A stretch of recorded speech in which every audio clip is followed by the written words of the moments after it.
Ay, magandang araw mga karadyo. Bali ngayon po, magsasagot po tayo ng tanong ng mga ating commenter po. So, eto po, may comment po dito sa ating YouTube page po. Si Pinoy Cyberzone. Bali, ang tanong niya po is, pwede ba yan makatawag sa mga Baofeng radio? So, ang tanong niya po, ito po bang P30 or mga POC po na POC radio, pwede po bang tumawag sa Baofeng radio? So, ang sagot po natin dyan, by default po, hindi po pwede.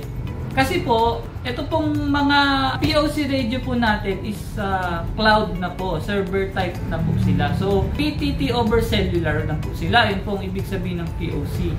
So, ibig sabihin po, nakakonekta na po sila sa telco. So, hindi na po sila yung frequency-based type na VHF, UHF. Kasi po, ang Baofeng, usually po yan, VHF or UHF po yan.